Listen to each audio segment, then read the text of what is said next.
On this episode of the Film Optix Podcast, it looks like Jonathan Majors has officially joined the Marvel Cinematic Universe as Kang the Conqueror. We also have Wonder Woman is being pushed back to Christmas time. So let's jump in.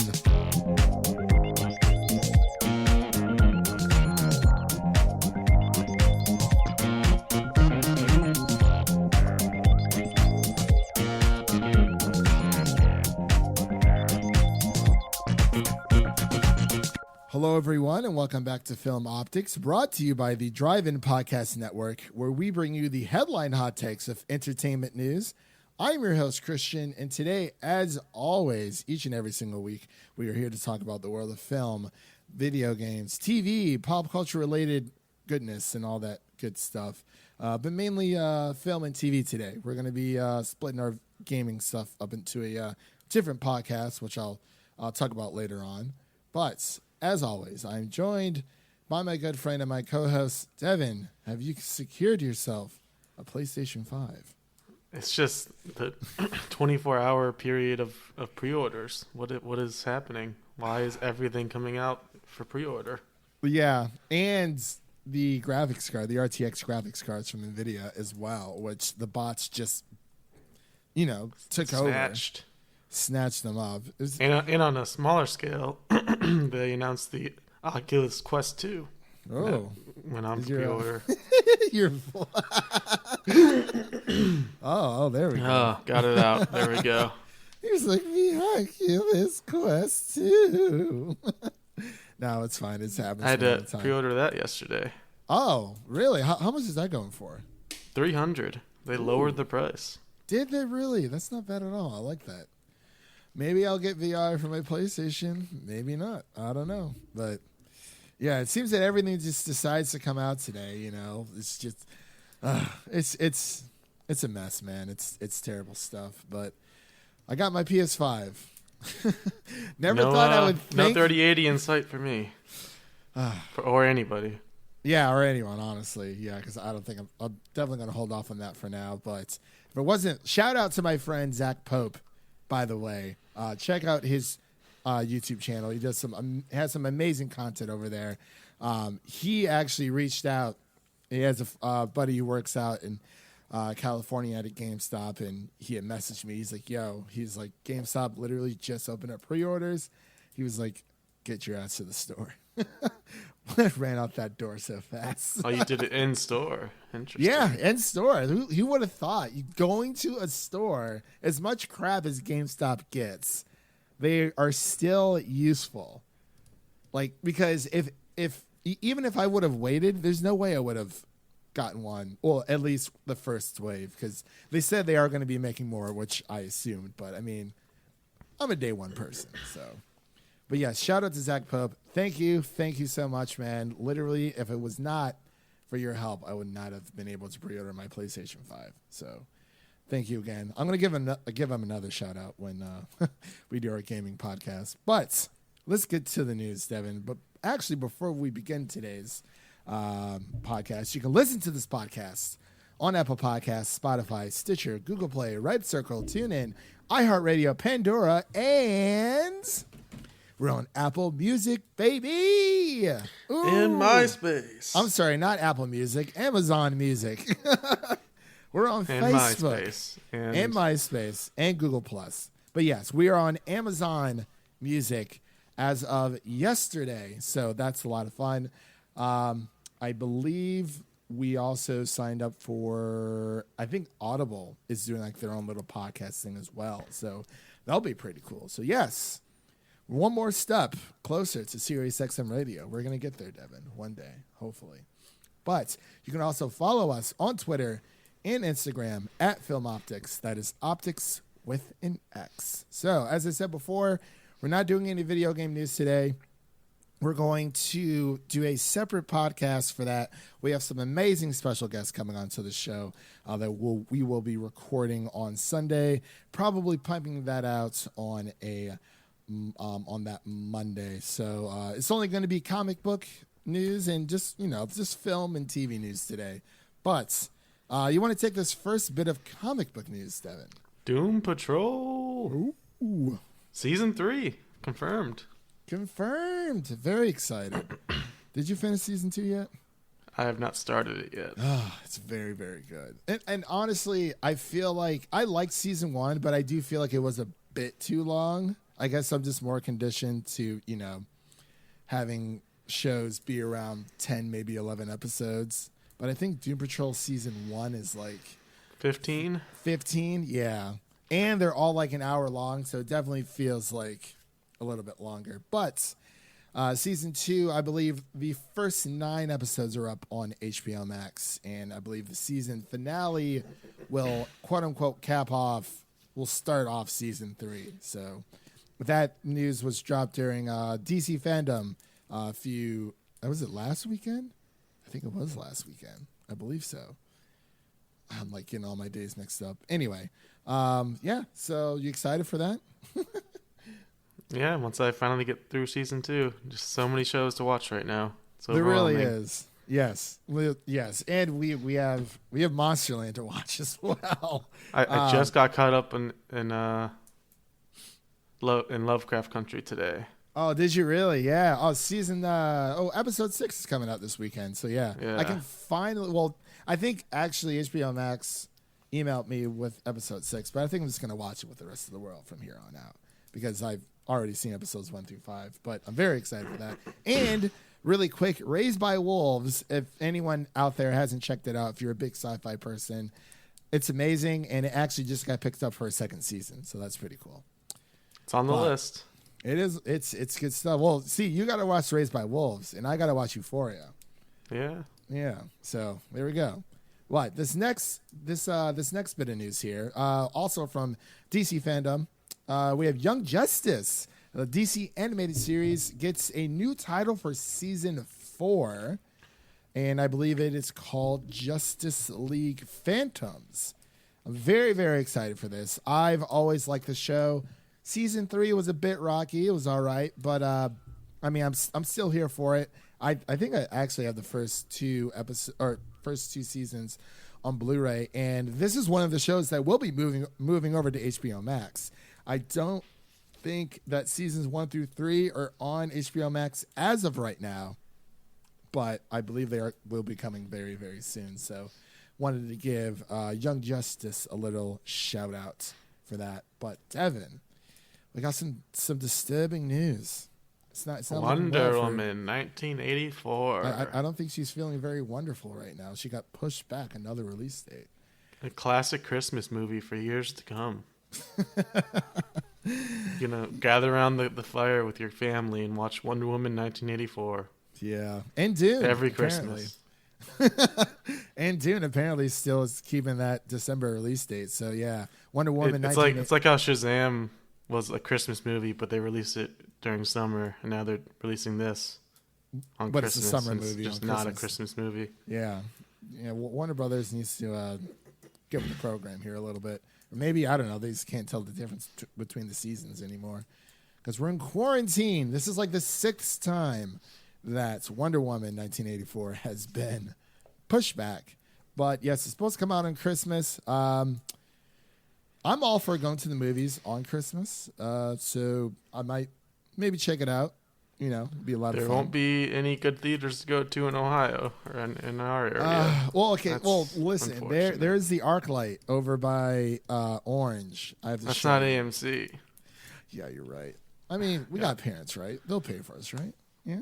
I mean, we're grown men. We are, but we've been working hard, right?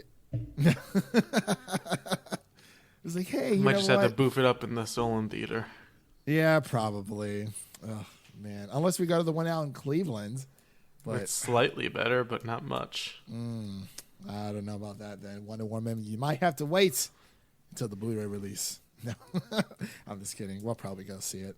But yes, also rumored really quick for this next bit of comic book news. Black Widow is rumored to be preparing for an international release. The release date for Black Widow right now is still unknown. So, obviously with COVID and everything. But do you think it's going to get moved, Devin, or do you think they're going to stick it to the guns, or do you think they're going to move it to Disney Plus? It's gonna get moved. They saw how little money Tenet made, and they were like, "Yeah, let's wait." Well, they also saw how much money Mulan made. Yeah. So they have some decisions to make there. I mean, if it comes on Disney Plus, we're dropping 30. That's easy. Oh, we're dropping 30 on Black Widow. Yeah, that's easy. But not Mulan. Yeah, actually, you're right. We get the whole fam involved. I mean, we share our account with half of our family anyway, so it is what it is. But I'll let you take this next one, Devin. I know I've been going off the rocks here a little bit.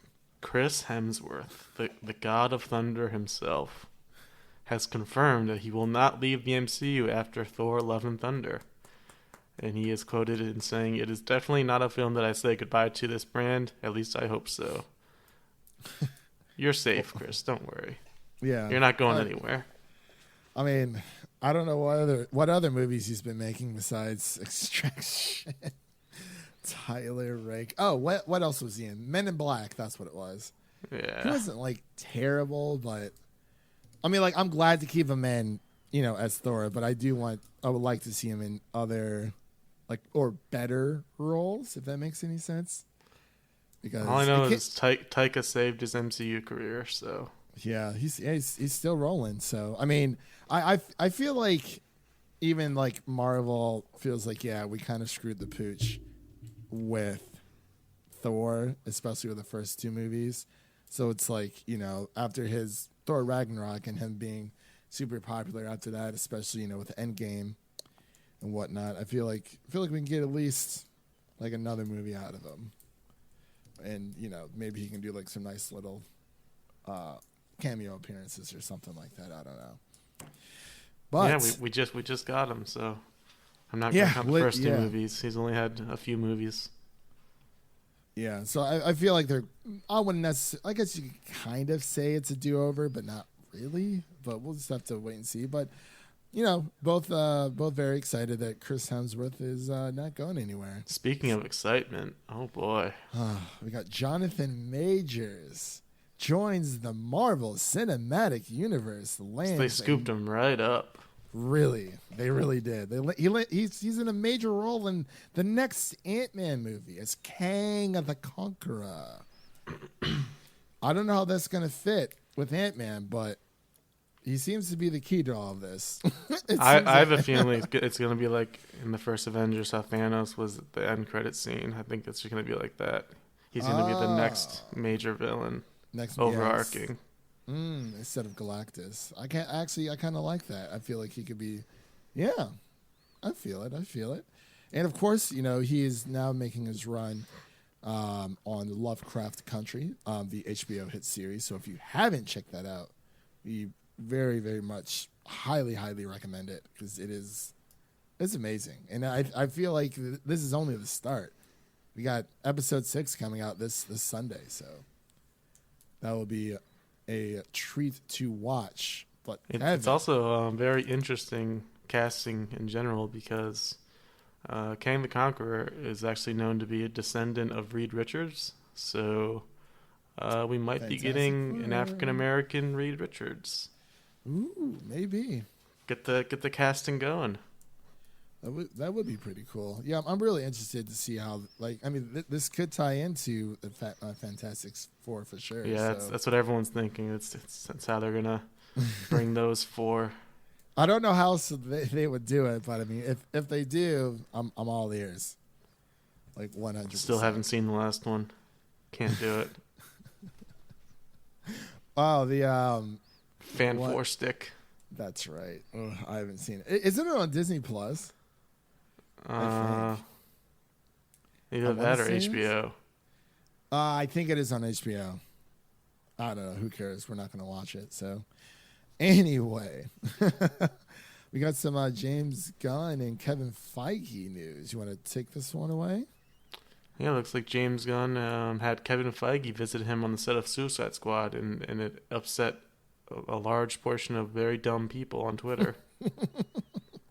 Fandoms? Yeah, just the DC fandom looked rough. Was not a good look. They were upset at this apparently because they think that Marvel steals from DC or something. It's all very dumb. This is literally like the console war mentality all over again, just with comic books. It's like people are like so tribal, and like when it comes to like these properties, and it's not even just that. It's just they're also just wrong. Like, it's Marvel like, is not taking ideas from DC directly for their movies. Like literally, clearly, both of these companies are going down totally different paths, and it's like if you don't see that by now, I don't really. Like, I feel like everyone's like, oh, like Suicide Squad is like fun and wacky, just like Guardians of the Galaxy. So that somehow correlates to, DC stealing from Marvel or like vice versa. Like, I mean, this is Hollywood. A lot of these people are friends. Like, who cares who they work for? Like that doesn't that doesn't determine who they I cannot talk today.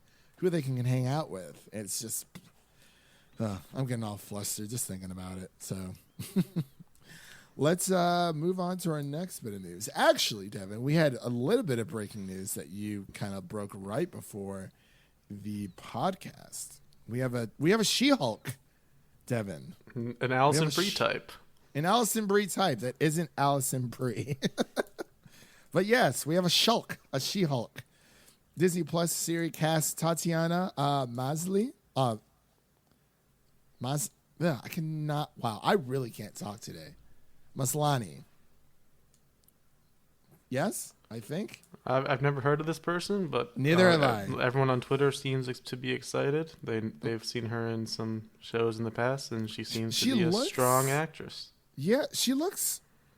I think, is she in that HBO show that I keep seeing? Maybe, I don't know, but she looks very familiar. I know the main thing she was in is Orphan Black, which I've never seen.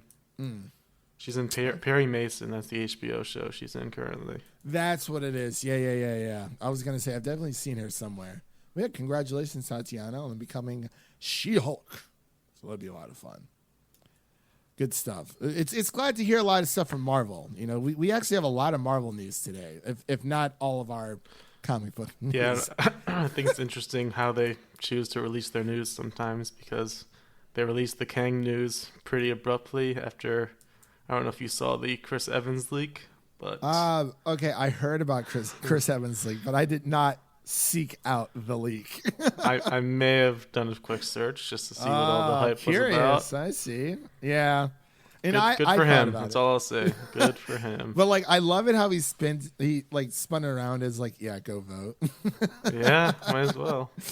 He's like, yeah, definitely go vote, because it's important and change is important. So, oh man. All right. So we have another piece. Actually, what was this? No. So we had the rumored Miss Marvel frontrunner response to the MCU casting. So we have a likely candidate for Miss Marvel, for the Miss Marvel DC, not the DC Plus show. Wow, Disney Plus show. The Marvel rumored frontrunner for the role of Miss Marvel. I cannot pronounce that last name. I can try. Geraldine? Yeah, Geraldine V. I'm just going to, because that's what her last name starts with. So, Geraldine responds. Geraldine Viswanathan. That's my attempt. Viswanathan. Oh, there you go. I like that. I like that a lot. So, yes, as we know already, Kamala Khan has already kind of made her debut into the Marvel spotlight with the Marvel's Avengers game. So that's pretty cool. She's essentially the main character in that game. I haven't really started it. It's because I won't get into it. Anyway. So fans were thrilled to hear that Kamala Khan, Marvel's first Muslim character, will be making her way into the MCU via the new Disney Plus series. So she, Geraldine, she kind of makes a little bit of a comments about it. Where was it? She said, "Oh God, it's so flattering, and she's my favorite superhero by far. So it's really cool, but I have low expectations. Whatever will be, will be." And they'll find the perfect Miss Marvel, and I'm really excited to see it. So she seems pretty much on board if she gets the call. She's got the look. I mean, just picture they have up here. It's pretty spot on. It's like spot on. Yeah, absolutely. And she was great in Blockers. I think that's all I've seen her in. But oh man, she was really good in that. I guess she's in Bad Education as well. I hear that. Is that a movie or is that a show? I can't remember. I think it's a show.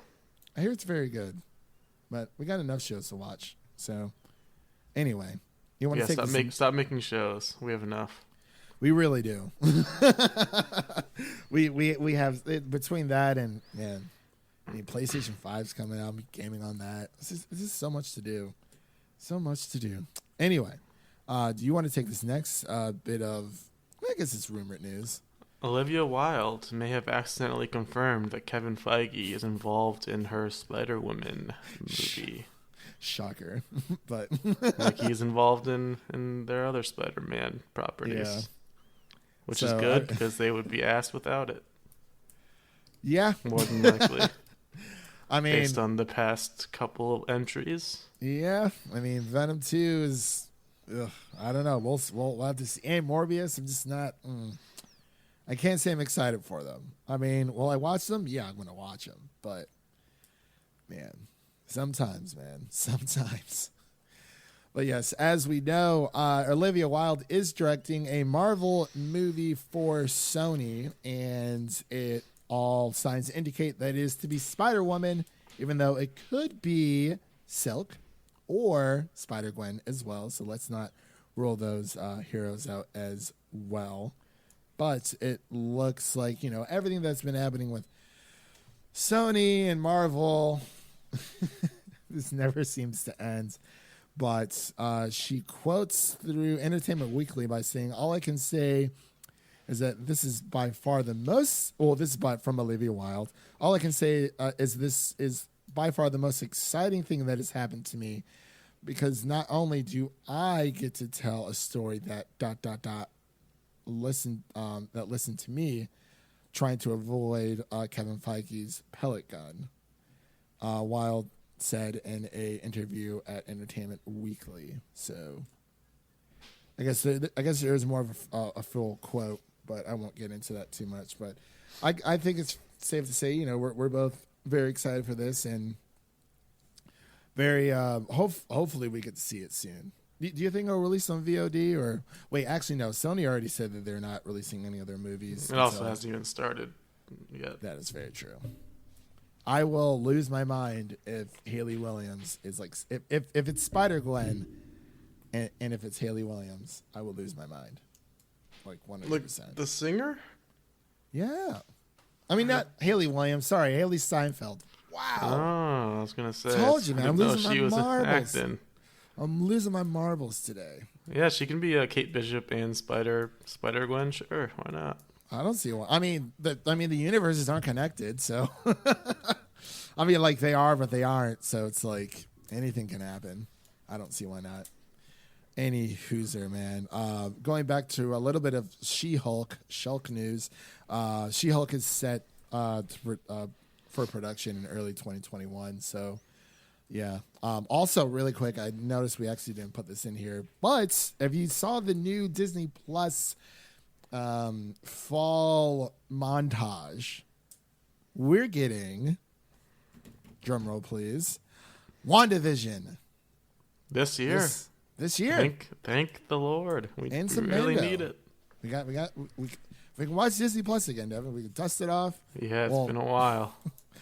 Well, actually, I kind of already undusted it because my mom wanted to watch Hamilton. So, I mean, I've watched everything on there that I can as of this point. I've gone through all the, nostalgic trips and all that jazz. Minus, I do want to watch Spider-Man, the 90s Spider-Man. I haven't got around to that yet, but or will at some point. But, oh, man. And also, really quick, another bit of She-Hulk news.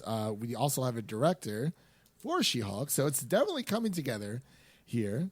We have Kat Coiro. Coiro. Yeah. So she is set to direct the She-Hulk series. She was apparently a writer from Rick and Morty. Jessica Gao will also be tapping into the writer's room as well. I guess Koro's next film, Marry Me, is coming out Valentine's Day 2021 as well. And that will star like Jennifer Lopez, Owen Wilson, Sarah Silverman. And apparently she's directed a lot of TV shows, Netflix shows. Netflix is Dead to Me. She's done Showtime Shameless. It's always Sunny in Philadelphia through FX, so that's always a good sign there. Modern Family and Brooklyn Nine-Nine. That is quite the resume. Yeah, and apparently this is going to be a comedic show, apparently, like through and through. Yeah, I think so. So, congratulations, cats. We are here for you. We have our full support.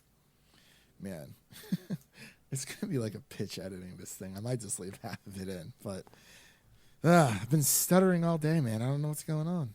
Anyway, you want to take this last bit of superhero news we got here? The Boys. Eric Kripke, the showrunner, I believe, for The Boys, has responded to fans who have review bombed the show because of episodes being released not all at once, and he has said that this is not an Amazon money grab. We wanted this, it was a creative choice, so they may not like it, but they have to at least respect that and suck it. I added the last part, but it's very true. You could have just left that in there, but no. That's right. Eric said, suck it. But yes, I'm sure that's how he feels. Yeah. We've definitely touched on this already, but it's nice to hear it from, the actors themselves. So it's just ridiculous. I mean, like, I get it, but not really. I mean, it's not like it's being pushed back or anything. So just, count your stars that we're actually getting more content now, because I was afraid that this fall was going to be pretty dry. But that is pretty much all of the comic book news we have. We're going to head on over to the new normal here really quick.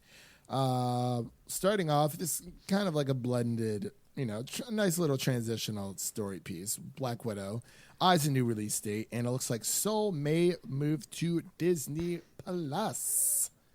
So, mainly Soul. Are we dropping 30 on Soul? Maybe. It looks really good. It does look good. It does. Yeah. But will they even make it 30? I don't know. Maybe not. What if like animated movies are more? Live action, $30. Animated, $50. Why? Because we said so. Why not? But yeah. Sorry, go ahead. Yeah, I just said why not. Yeah. I mean, it's still scheduled to release on November 20th. Soul is. So we'll just have to keep our ears to the ground for that one. But of course, we have, Candyman got pushed back to next year. No Time to Die is supposed to come out November 20th as well. It's just some crazy stuff, man. And I just feel like these movies are never coming out. Like, never. But it looks like Disney did decline to comment on the report. So looks like, again, they're still trying to figure things out on their end. So anyway, you want to take this next bit of news? Yes, our boy Taika. Who?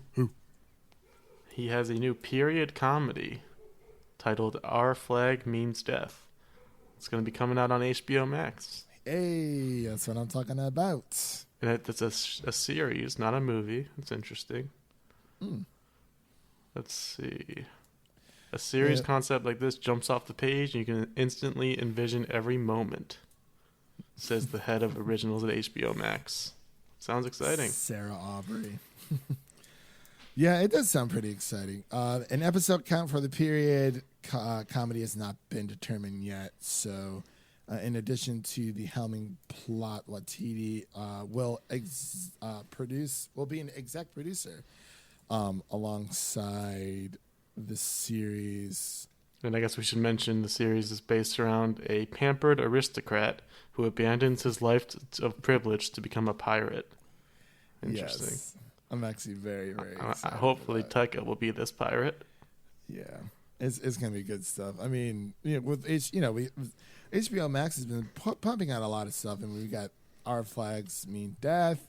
You got Tokyo Vice, Doom Patrol, Love Life, Raised by Wolves, The Flight Attendant, Search Party. It's all there. It's a great service, regardless of no 4K streaming. Like, it's like the last thing that I even care about. But I just care about the content more. But we have another bit of news here. It looks like we have Regina King, Lakeith Stanfield, Zazie Beetz, and Delroy Lindo join Jay-Z's Netflix movie. If this Collider article ever wants to pull up, I'll be able to tell you more about it. Are you able to pull it up, Devin? It took a while, but I'm here. It's taking me a while, too. You want to take this one, then? Director James Samuel and producer Jay-Z are lining up an all-star cast of top black talent for their upcoming Netflix movie, The Harder They Fall. It really is looking pretty stacked here. It is. Yeah, still not popping up for me. It's still loading. But yeah, it's very, very excited for that. Do we have a release date on that or no? It also says it's starring Jonathan Majors and Idris Elba. Whew, that is a stacked cast. I mean, wow. It doesn't get much more stacked. Yeah. Jay-Z's Netflix movie, huh? I guess anything can happen. They didn't really peg him as a film lover, but maybe he is. I don't know. All right, here. So, Devin, I did some digging for this next story. And what I mean by digging, it just randomly popped up on Reddit for me. It looks like the Roku founder has revealed why HBO Max and Peacock are not available on their streaming device. So it looks like Roku is standing firm when it comes to negotiations. So it looks like Roku's standard terms for partner channels include a 20% of the subscription fees and 30% of ad inventory, which has driven away Peacock and is currently airing fewer than 5 minutes of ad per hour. Meanwhile, over at Warner Media has been looking to retire the HBO service now sold through Roku to promote HBO Max, which Roku has turned down. They don't like that. And apparently, there's a little bit of a quote here. Our platform is to open these services on very reasonable terms, the Roku founder, CEO Anthony Wood told Variety, and adding that Roku openly shares its standard distribution agreement for the content suppliers, and the terms of that agreement haven't changed over the years. So Roku is coming from a high ground when it comes to negotiations, ending the year with its 52 million users and about 40% penetration of all U.S. broadband households. So that is a lot to take in, and I know there's a bunch of numbers, a bunch of quotes, and a bunch of stuff that people didn't understand. But, Devin, what do you make of this? I'm guessing it's the same for Fire TV. Similar reasoning. It's definitely annoying. I think they should just figure it out. Both sides. Yeah, I agree, because as of right now, the best place to watch HBO Max, in my opinion, isn't Apple TV. Now, I know they're expensive, but they're definitely worth that dollar price, because you get everything. And any app that comes out, 9 times out of 10, actually, I would even say 10 out of 10, it always comes to Apple TV. But another way, the second best way, I guess, to watch HBO Max would be through Samsung TVs, smart TVs, because that's how you watch it, right? Or yeah. So those would be the the two best ways between Samsung TVs and then the Apple TV streaming device. But video game consoles also have HBO Max on them as well between Xbox and PlayStation. RIP, not on the Switch. But I actually tried like firing up HBO Max on my PlayStation 4 just because I wanted to see how it ran. It didn't run at all, Devin. It couldn't even fire it up. And apparently that's an issue that's been going on. So, I know, we're deep in HBO Max's pockets here, but it doesn't mean that they don't, have their faults. It's all right. We'll still get paid. Might get a bit of a pay cut this podcast, but that's okay. Hopefully. Yeah, man, I got bills to pay. But you gonna be paying your debt to the Candyman? I don't know. Should I? Universal has moved Candyman to 2021, unfortunately. I was really looking forward to this one. I was too. Those trailers, so good. It did look very interesting. And it kind of sucks that it's not coming out for Halloween. During the spooky season. Apparently, it's already started, according to people on Twitter. But that's all right. There's not much else to say about this. I'm just desensitized every single time a movie gets like pushed back. So it's just like you can't hurt me anymore.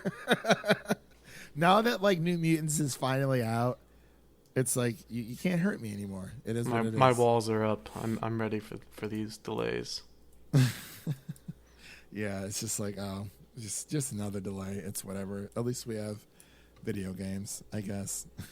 But this next bit of news here, we have Harry Styles has been cast in Olivia Wilde's "Don't Worry, Darling" as he replaces Shia LaBeouf, who dropped out due to scheduling conflicts. I wonder what's Shia. Quite the downgrade. Yeah. Do you listen to Harry Styles at all? I actually don't mind some of his songs, but I just don't know if he's a good actor at all. He was in Dunkirk for like a minute, but that's about it. Yeah, it's like he's British, right? Yeah, let's throw him in there. Give people a reason to watch Dunkirk. Yeah, I'm pretty much in the same boat as you. I guess I could say this is a bit of a downgrade just because it is pretty disappointing. We both love Shia LaBeouf. I'm sure Harry Styles. I'm sure Harry, wow, is great guy. We'll just have to wait and see what he's capable of, I guess. So, man, no pressure. Man. But yeah, no pressure at all, Harry. No pressure. You're just living up to the god Shia. Yeah, pretty much. But you want to take us home with our final This is our quickest little episode ever. I know, man. We're clocking in around like 38 minutes, so that's good. Netflix has bought Malcolm and Mary for $30 million. This is the very, very secretive, sneaky movie that was filmed during quarantine with Zendaya and John David Washington from the creator of Euphoria, Sam Levinson. And I know that still was like leaked of it. It's like them on a couch making out. Like, yeah, this is gonna be hot and heavy. Yeah, secretly shot. Two of the hottest actors out there, literally and figuratively. Wow, really? Yeah. I could see that. But yeah, John David Washington has been getting a lot of buzz because of his performance in Tenet. A lot of people want to see him as Green Lantern. I am more on the Jonathan Majors route for that, but that is totally fine. It's also totally wrong, but okay. What? No, How do you look at John David Washington and not think that's Green Lantern? Did you not see Boss Logic's picture of him? I think it was Boss Logic's picture. I think he would make a good, I don't know. Because I just feel like everyone's, also John Boyega as well. But I think there's plenty of options. Yes. I wouldn't be mad at any of them getting it, but I'm rooting for Jonathan Majors. I don't know why. But apparently Malcolm and Marie was secretly shot in June, And this story is described as Marriage Story with pandemic themes. Perfect for Netflix. Very, very perfect. Get the both sides of the marriage story. The cookie and the cream, the vanilla and the chocolate. Be good stuff. I like a nice swirl. But that actually does it for our new show today here on the Film Optix Podcast. Again, you can listen to this podcast on Apple Podcasts, Spotify, Stitcher, Google Play, Red Circle, TuneIn, iHeart Radio, Pandora, and Amazon Music. And, of course, you can follow us on social media at Twitter and Instagram at Film Optix. That is Optics with an X. And I believe this coming up Sunday, we are going to be discussing everything that happened at the PlayStation 5 showcase. And not only just the PlayStation 5 showcase, we're going to be talking about the future of next gen between the Xbox Series X and the PlayStation 5. And we have some amazing guests coming on the show. We got Jarrett Buckendahl. We got Brett from BamTube TV. And we got Ren from Ren Geekness YouTube channel. And, of course, Devin and I will be there, too, because, you know, we're your hosts. So we're just going to nerd out and talk about everything video games. It's going to be a lot of fun. And, you know, we're going to share our doubts, our frustrations, our wishful thinkings of, you know, this coming up generation. So it's fast approaching, man. Got the Xbox coming out on the 10th of November, PlayStation 5 2 days after. So and the real generation that came out today, the real next gen? Nintendo Switch. No. Yes, the real generation that will outdo them all, the NVIDIA RTX 3080 graphics card. Honestly, dude, I might just have to settle for the 3070. It's still a very nice upgrade. Yeah, definitely better from the one that I have already.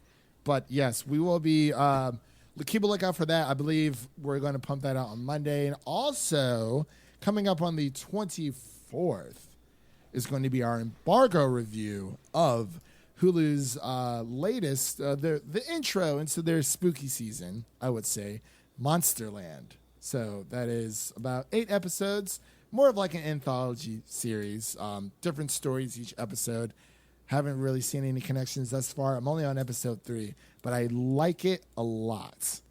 And Caitlin Dever's in it, and Kelly Marie Tran. So got that to look forward to. So yes, on the 24th, we have Monsterland coming out. Keep a lookout for our next generation. I don't even know what I'm going to call it. Our next generation podcast discussion. There you go. This coming up Monday on the 21st. That was Devin. My name is Christian, and we will see you all in the wait, almost forgot. Check out Music City Drive-In, the podcast over there on the Music City Drive-In website, or the Drive-In Podcast Network. We got sports, we got commentaries, we got music for you. So, and of course, we're there as well. So yes, now I'm done talking. We'll see you guys later. I was cocked and loaded, ready to go. I know. Peace.